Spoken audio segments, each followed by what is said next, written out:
ይህ ቪዲዮ በጣም ብዙ ሰዎች ስላይጨርሱት ይችላሉ። ምክንያቱም የማስተምረው ስለ law of attraction ነው which is ስኬት እንዴት አድርገህ እንደምታመጣ ማለት ነው። ባይገርማችሁ ጋይስ እኔ የምመኘው ህይወት ነበረ። አሁን ደግሞ እያንዳንዱ የምመኛት ህይወት እየኖርኳት ነው which is ድሮ አስታውሳለሁ የድሮ ቤቴ ሆኜ ካናዳ ያለው ቤዝመንት ኖር ነበር which is ከግራውንድ በታች ማለት ነው። ኦኬ ኖርማል ፍሎር አለ አይደል ሰዎች የሚራመዱበት ከሱ በታች የተቆፈረ ቤት የተሰራ ቤት ነበርና አርካሽ ስለሆነ ወደዛ ገብቼ ነበር እና እዛ ቤት ሆኜ በጣም ብዙ ስለራሴና ስለ ዓለም ስለዚህ ህይወት ያወቅኳቸው ሚስጥሮች ነበሩ። ያያችሁ ከዛ የተረዳሁት ነገር ምን እንደሆነ ላስረዳችሁ። የተረዳሁት ነገር እንግዲህ እቺ ዓለም በመልፋትና በመፍጋት እንደማትሰራ ነው። አይ ነው በጣም ለሞቲቬሽን የሚቀል ምክር ልፋ እንደዚህ ላበላ መሆን አለብህ ደም ተፍተህ ነው እንደዚህ ህይወት የምትቀይረው የሚል ምክሮች አሉ። ግን በጣም ብዙ የሚለፉ ሰዎች አሉ። ገቢያቸው ግን በጣም ዝቅተኛ የሆኑ ሰዎች ደግሞ እነሱ እንደሆኑ ታውቃላችሁ እናንተ ብቻዬም አይደለሁኝም። ኦኬ ሶ መልፋትና መፍጋት ከዛ ደግሞ ማመን አለ። ወይ ታምናለህ ወይም ደግሞ ትፈጋለህና ትለፋለህ ደምህን ትተፋለህ ማለት ነው ህይወት የምትፈልገው ህይወት ለማምጣት።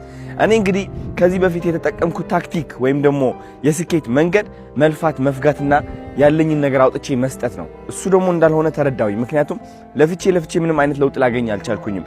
አሁን ባለሁበት ደረጃ አሁን ያለው አዶናይ ሆኜ ሳስበው ግን እኔ ህይወቴ የቀየረልኝ ብዬ የማስበው የlaw of attraction ሚስጥር በመጠቀሜ ነው። law of attraction ማለት የስበት ህግ ማለት ነው which is የምትፈልገው ዓለማዊ ነገር ወደ ራስህ መሳብ ትችላለህ። ምንድነው የምትፈልገው? ማን መሆን ነው የምትፈልገው?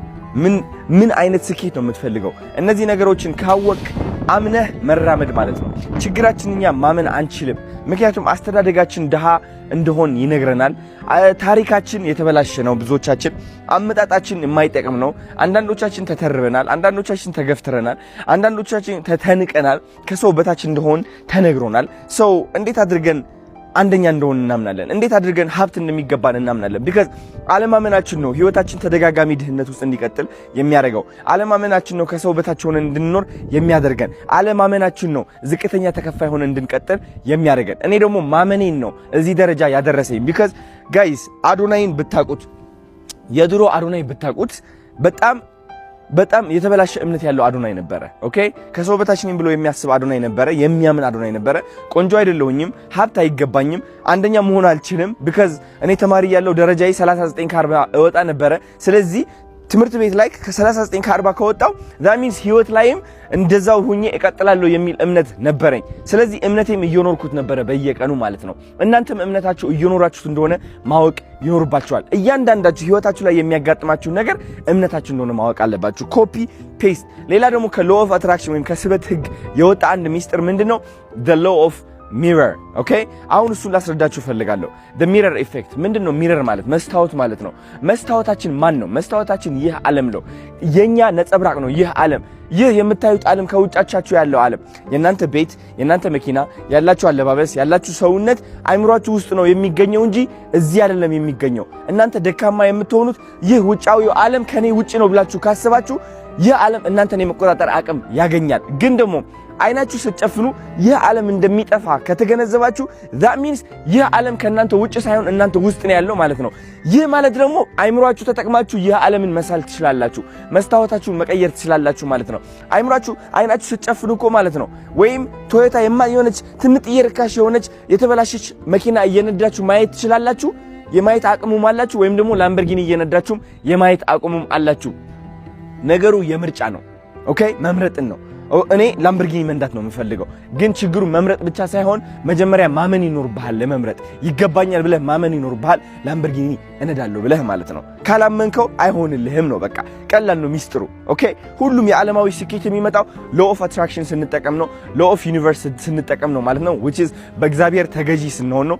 ከእግዚአብሔር ጋር ጥብቅ ስንል ነው። መንፈሳችን ኦሬዲ ሁሌ 24 ሰዓት 7 ቀን ሳያቋርጥ መስራት አለበት ማለት ነው። ከእግዚአብሔር ጋር መሆን አለበት። የዛኔ ከምታስቡት በላይ የምትፈልጉትን ህይወት በቀላሉ ማምጣት ትችላላችሁ ማለት ነው። ኦኬ ገባችሁ? ይሄ በጣም ትልቅ የሆነ ሚስጥር ነው ያካፈልኳችሁ። በጣም ብዙ ታላላቅ ሰዎች ትልቅ ደረጃ ያሉ ሰዎች የተጠቀሙት ሚስጥር ነው ስኬት ለማምጣት ማለት ነው። እናንተ ያያችሁት ስኬት ህይወቴ ውስጥ ደግሞ የት እንደነበርኩኝ ከየት እንደመጣው አሁን የት እንዳለው በምስክርነት በቪዲዮ ቀርጬ አሳይቻችኋለሁ። ባይገርማችሁ አሁን እየኖርኩት ያለው ህይወት ግድግዳዬ ላይ የጻፍኩት ህይወት ነው።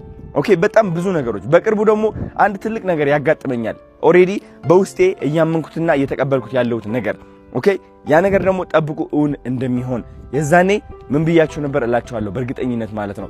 ሶ አዲሱ እምነታችሁ ማራመድ ስትጀምሩ በስበት ህግ which is law of attraction መጠቀም ስትጀምሩ እኔ ይህ ሀብት ይገባኛል፣ ይህ ቁንጅና ይገባኛል፣ ይህ መኪና ነው የምነዳው፣ እዚህ ደረጃ ደርሳለሁ፣ በጣም ታዋቂ ሆናለሁ፣ እሸለማለሁ ምናምን ብላችሁ ማመን ስትጀምሩ እቺ ዓለም የእናንተ ተቃራኒ ለመሆን ትሞክራለች። because መቀየር አትፈልግም። ኦኬ መቀየር አትፈልግም። ይህ ዓለም ሁሌም አንድ አይነት እንዲሆን ነው የሚፈልገው ለእናንተ። ለምን መልፋት አይፈልግማ።